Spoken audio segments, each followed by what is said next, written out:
You, John Fitzgerald Kennedy, do solemnly swear I, John Fitzgerald Kennedy, do solemnly swear that you will faithfully execute the office of President of the United States that I will faithfully execute the office of President of the United States and will, to the best of your ability, and will, to the best of my ability, preserve, protect, and defend the Constitution of the United States. preserve, protect, and defend the Constitution of the United States. So help you God. So help me God.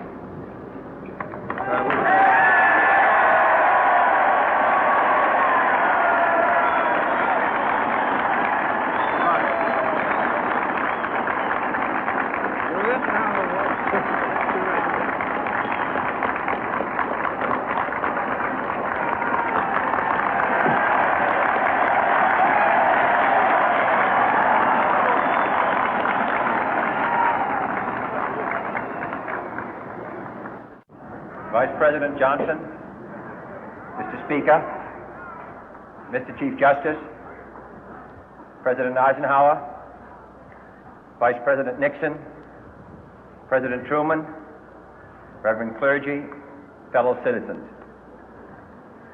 We observe today not a victory of party, but a celebration of freedom, symbolizing an end as well as a beginning, signifying renewal as well as change. For I have sworn before you and Almighty God the same solemn oath our forebears prescribed nearly a century and 3/4 ago. The world is very different now, for man holds in his mortal hands the power to abolish all forms of human poverty and all forms of human life. And yet the same revolutionary beliefs for which our forebears fought are still at issue around the globe. The belief that the rights of man come not from the generosity of the state, but from the hand of God. We dare not forget today that we are the heirs of that first revolution.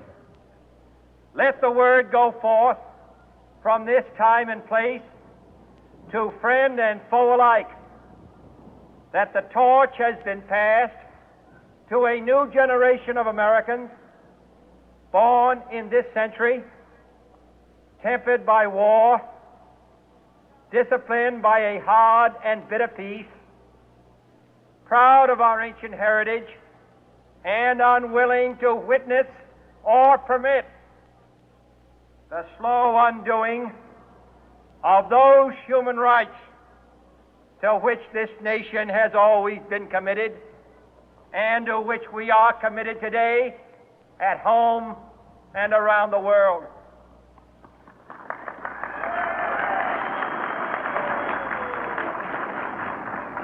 Let every nation know, whether it wishes us well or ill, that we shall pay any price, bear any burden, meet any hardship, support any friend, oppose any foe to assure the survival and the success of liberty.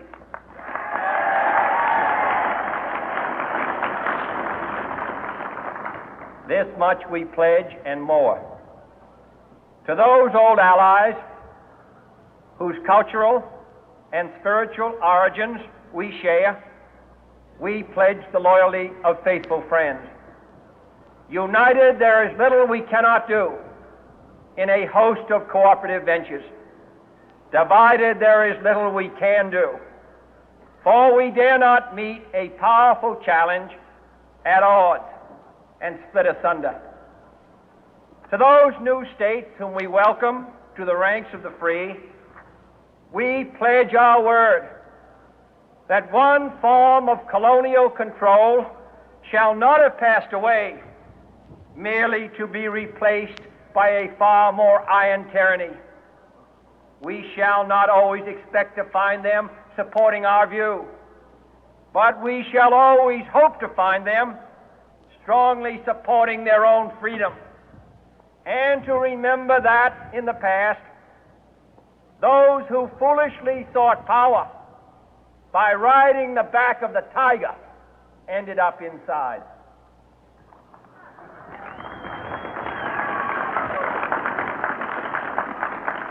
To those people in the huts and villages of half the globe struggling to break the bonds of mass misery, we pledge our best efforts to help them help themselves for whatever period is required, not because the communists may be doing it, not because we seek their votes, but because it is right. If a free society cannot help the many who are poor, it cannot save the few who are rich.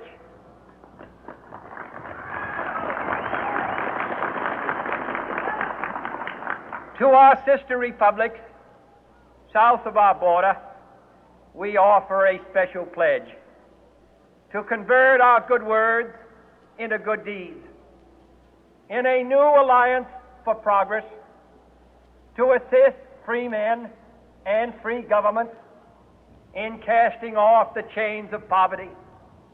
But this peaceful revolution of hope cannot become the prey of hostile powers. Let all our neighbors know that we shall join with them to oppose aggression or subversion anywhere in the Americas.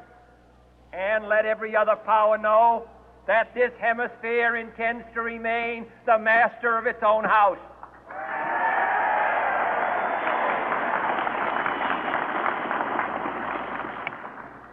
To that World Assembly of Sovereign States, the United Nations, our last best hope, in an age where the instruments of war have far outpaced the instruments of peace, we renew our pledge of support to prevent it from becoming merely a forum for invective, to strengthen